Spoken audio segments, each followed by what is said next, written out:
Sefer, de libros y autores. El libro que tenemos en nuestras manos hoy es Felicidad familiar, de Lori Colvin, y hablamos con su editor Luis Solano. Hola, Luis. Hola, ¿qué tal? ¿Cómo estás? Muy bien. De nuevo presentándonos una historia que describe, que dibuja, que radiografía a una familia. Sí, a una familia y, bueno, a dos familias yo creo aquí, pues porque una familia nuclear de una mujer casada con dos hijos, pero también yo creo que están muy bien retratados la familia de ella, ¿no? Sus padres y sus hermanos también son una parte muy importante de la novela. ¿De qué nos habla Felicidad familiar? Pues nos habla, por un lado, de la sociedad neoyorquina de los 60, especialmente de los judíos más acomodados, gente que está muy metida en el mundo de la abogacía, especialmente, y sobre todo nos habla de una chica, Polly, digamos que lo tiene todo en la vida, que además, digamos, ha cumplido las expectativas de lo que se esperaba de ella, que es ser una mujer perfecta, una persona de cierto éxito, en este caso un abogado de cierto éxito, tener dos hijos, tener una casa estupenda en la que recibir gente, ser también la hija perfecta de sus padres, no darles ningún problema y haber hecho siempre lo que se esperaba de ella, pero también nos habla de cómo esa vida aparentemente perfecta puede que a ella no le satisfaga, y cómo cuando se cruza con determinada persona, las cosas y el mundo que ella veía tan estable, pues lo sea menos. Esa persona, que no vamos a revelar mucho, pero es un hombre, sí. La remueve, le hace darse cuenta de lo que le falta en su vida, y su relación es uno de los ejes principales del libro, ese querer estar con él, no poder o no querer, esa continua disyuntiva en la que se encuentra Polly.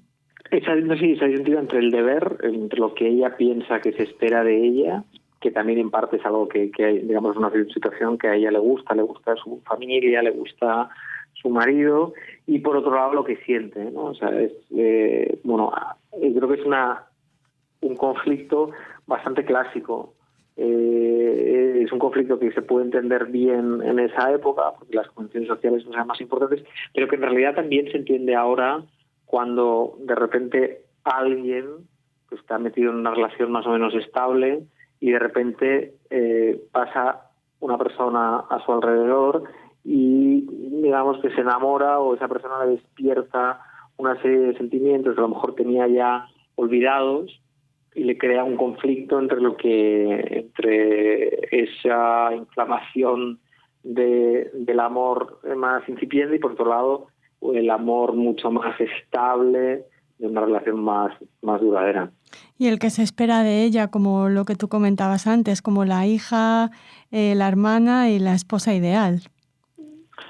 Sí, que eso quizás es un poco más, una cosa como más de época, y ahora, igual en la sociedad en la que vivimos prácticamente 60 años después o 50 años después de eso, pues nos puede parecer un poco más raro, porque no somos no estamos aparentemente tan pendientes de las convenciones, pero de alguna manera todos tenemos en la vida un rol que cumplir, o en determinado momento de nuestra vida todos estamos satisfaciendo las expectativas que a veces son más de los demás que nuestras. La novela habla precisamente de esto, ¿no? De cómo intentamos, la gente que tenemos alrededor, pues hacer lo que se espera de nosotros, y cómo en determinado momento nos damos cuenta que el hacer lo que se espera de nosotros no es exactamente lo que nosotros queremos hacer, o puede no ser exactamente lo que nosotros queremos hacer. ¿Cómo definirías la mirada de la autora, de Lori Colvin, sobre estos solo Miller tan disfuncionales, ¿no? Yo creo que es una mirada muy irónica, y yo creo que es y a mí lo que me gusta mucho de Lori Colvin, de la autora, es la capacidad que tiene para recrear ciertos ambientes y cierta clase social, que en realidad era bastante la suya, la judía de Nueva York, que por lo menos son bastante pijos, por decirlo con una palabra así más española, o sea, bastante posh, o sea, muy una gente muy consciente de su posición social y de las cosas que tienen que hacer y los valores que tienen que mantener para continuar siendo de esa determinada clase social. Entonces digo, es una mirada muy irónica con ese mundo, en la que se ríe de esas convenciones y de esos desayunos, de los desayunos familiares que hacen todos los domingos los Solo Miller, y a la vez también pues es una mirada muy irónica, es una mirada muy tierna, yo creo, sobre todo con Polly, con la protagonista. Creo que la autora no se identifica mucho con ella, pero la entiende muy bien y los escribe como un personaje muy real, y con todas estas contradicciones que tiene la protagonista entre lo que realmente siente y lo que cree que tiene que sentir, y todo este sentimiento que también es muy humano, ¿no? De cómo a veces en determinado punto de nuestra vida nos puede parecer que solo estamos, en realidad que nuestra vida no ha sido otra cosa que cumplir las expectativas de los demás, y cuando vemos ese conflicto o sentimos ese conflicto entre lo que realmente queremos y la vida que hemos llevado, que nos puede parecer más cumplir las expectativas de los demás, esa me parece que es muy interesante y está visto de una manera muy tierna. Me refiero que las flaquezas que la autora ve en la protagonista y el retrato que hace de ella es un retrato muy humano, o sea, que se le ve que realmente la quiere y la entiende. O sea, que esa ternura, digamos, esa mezcla entre ternura e ironía, me parece que es lo más interesante de la mirada de esta autora en esta novela. Sí, porque es muy diferente cómo nos presenta a Polly o cómo nos presenta, por ejemplo, a su madre, ¿no? Sí, con su madre es mucho más despiadada. con los padres, especialmente de Polly, yo creo que tiene muy poca ternura. Solo ironía y sarcasmo. Sí, hablando de ironía, sarcasmo y el sentido del humor que recorre el libro, también es divertido ver el guiño que nos hace la autora eligiendo para el marido y el padre y uno de los hermanos el mismo nombre, ¿no? Sí, creo que es un punto muy bueno del libro, como ella. Y en realidad también hay algo de algo también muy humano, ¿no? Me refiero que a veces las mujeres es verdad que buscan, o los hombres, buscamos lo opuesto del padre o de la madre para la pareja, pues buscamos a veces un opuesto de lo que hemos tenido como padre o madre, y en otros casos buscamos algo muy parecido. En este caso, en el caso de Polly, está claro que el marido que ha buscado es una réplica de su padre, y lo curioso es que además tenga encima el mismo nombre de pila. Hablando de nombres, vámonos al de Jack, porque de alguna manera esta novela a mí me ha recordado a otra que publicasteis hace no mucho y de la que hablamos aquí en Radio Sefarad, que es el hermano del famoso Jack. Es también una familia muy diferente a esta, pero tenéis cierta tendencia, Luis, a presentarnos núcleos familiares. Sí, me interesa mucho la familia, digamos. Parece que la dinámica social básica es la familiar, pero también casi te diría que me interesa más y que es más común a la editorial la otra cosa que comparten estos dos libros, El hermano del famoso Jack y Felicidad familiar, que son un poco unas novelas sobre una persona joven, una mujer, una mujer en este caso también, que en determinado momento de su vida tiene que enfrentarse a su madurez, tiene que decidir qué quiere realmente ser. Digamos que en el caso del hermano del famoso Jack, igual está joven, lo hace antes, lo hace como 10 años antes, y en el caso de Felicidad familiar lo hace 10 años más tarde, pero también son dos personas, ¿no? que en determinado momento, que pasan de la juventud a la madurez, y que al llegar a la madurez tienen que decidir quiénes quieren ser realmente en la vida. Y lo curioso es que a veces igual esa pregunta a veces pues no tiene una respuesta como muy clara, ¿no?